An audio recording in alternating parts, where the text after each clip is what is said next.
Hey everybody, my name is Jeff. I'm going to show you how you can use Cloud Run to host your Angular applications. We're going to set it up so that when you push to GitHub, it will automatically build and deploy using Google Cloud Build to your new service. Let's get started. The first thing we'll need is an Angular project. I'm going to go ahead and start a new one. So I'll do ng new, and I'm going to call it ng Cloud Run Demo. And then I will go into that directory, and then I'll open that in Visual Studio Code. And the first thing we'll do is we'll add a Docker file. Right click, new file, call that Docker file. And I'm going to paste in from my cheat sheet. So the first line is telling Docker to use the node image, and we're going to use version 16, and we're going to use the Alpine image. And then we're going to set the working directory to app. And then we're going to copy in the package JSON and the package lock. And this is using a wildcard so that we'll get both of those files. And then we're going to run npm CI. npm CI is only going to install the things from the package lock file, and it's only going to install those exact versions in package lock. This will help prevent you from getting different versions between your builds. And then we're going to copy in the rest of the files, and then we're going to run npm run build. So this will build our Angular project for us. And then we need to have some type of web server to serve up these files when requested. So we're going to use Nginx. So this next line is telling Docker to use the Nginx image, and we're going to use version 1.23. And since we're deploying this to Google Cloud Run, Google Cloud Run's default port is 8080. So we're going to expose port 8080. And then we're going to tell it to copy the Nginx config. And I'll go over that here in a minute after we create that. And then lastly, we're going to copy from the build step, which was up here.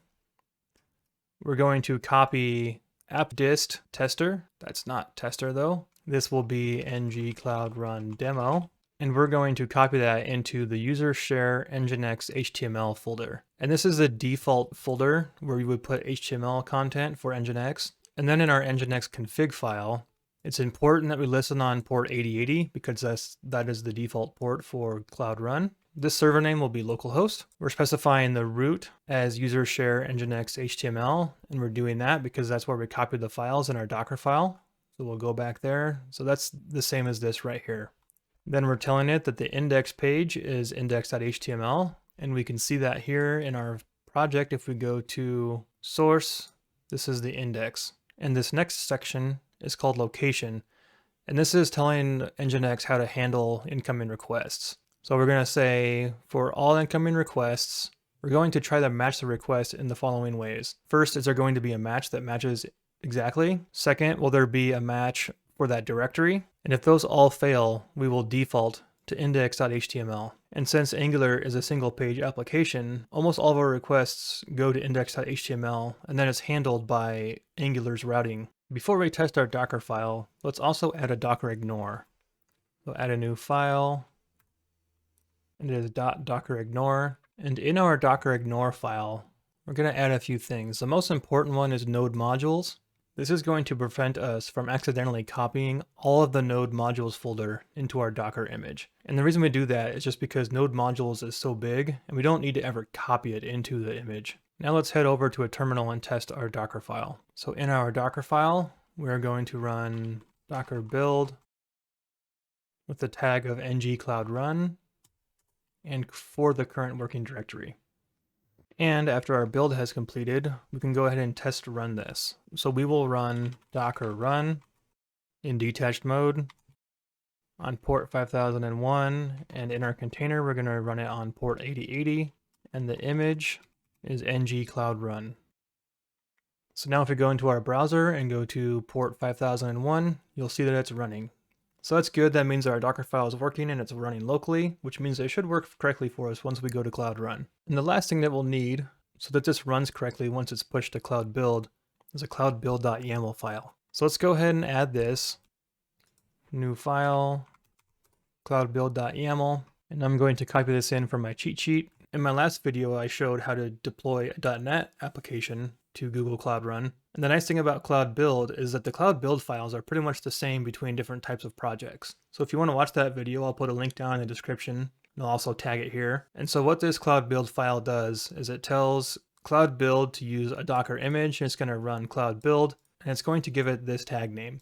And this is using environment variables from the cloud build process. So a few of these are default environment variables that cloud build provides to you. And some of these other ones are ones that are added either by us or automatically by cloud build.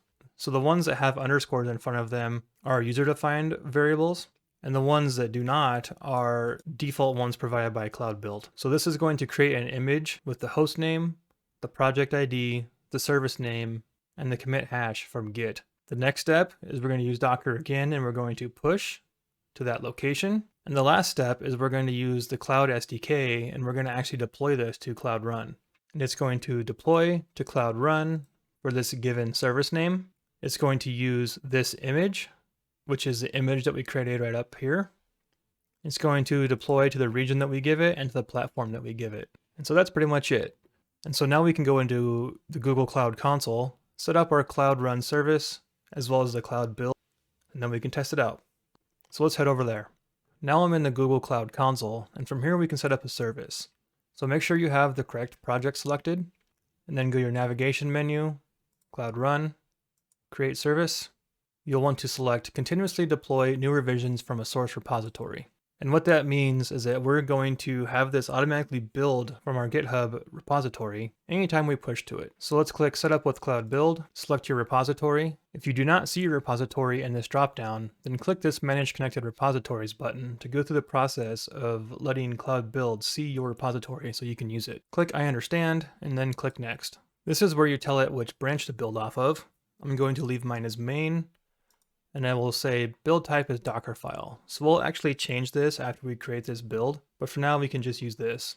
Click Save. So now you have set up the basics of the build trigger. So now we can finish setting up the service for Cloud Run. So give it the name you would like, select the correct region. Here is where you can change CPU allocation. I'm going to leave mine as the default. I will leave autoscaling as default, ingress as default, and then I will select allow unauthenticated invocations for authentication. This just means that we are going to allow any public requests from the internet to hit our service. Then if you would like, you can select the container variables and secrets, connections, and security and change any of these options. I'm going to leave all of these as default, but feel free to change any of these if you need to, for example, the port or any of the memory or CPU limits. And then click Create. So this is going to try to run Cloud Build on the trigger that we created. And since it's trying to build off of a Docker file and not a Cloud Build file, it's going to fail. So that's expected. So from here, go into Edit Continuous Deployment, and this will take you to the build trigger that was created a little bit earlier. So from here, you can change the name. You can change the region where it builds if you would like. I always leave mine as global. And here is where we specify how this is triggered. By default, it's going to say the event is pushed to a branch on this repository for this branch. So I'm going to leave all of that the way that it is. The only thing I'm going to change is I'm going to come down here to location, and I'm going to tell it to use the file that's in our repository. So this is the Cloud Build YAML file that we created earlier in our project. Here is where the substitution variables are that are added for this Cloud Build project. Here it specifies the region, the host name, the platform, the service name, and a few other things that it adds automatically. So I'm going to leave these as they are and click Save. Now, if you have already pushed all of your code into GitHub, you can just run it manually from here if you would like. I haven't pushed mine yet, so I'm going to go back into VS Code and push that. Back in VS Code, I'm going to add my files. And since my repository is brand new, I'm going to go ahead and publish this branch. Now if I go back into Cloud Build, I should see this build kickoff. And if everything goes right, you should be able to see your build kickoff here, and it should complete.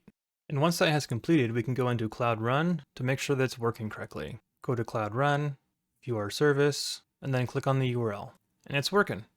Now the great thing about this is now that it's set up, every single time that we push to GitHub, it'll automatically build our changes for us. So it makes for a quick turnaround when you're doing testing and development. If you have any questions, feel free to pop them down below in the comments. If you like this video, please consider liking and subscribing. I will be doing more videos like this in the future. Thanks for watching, and I'll catch you later.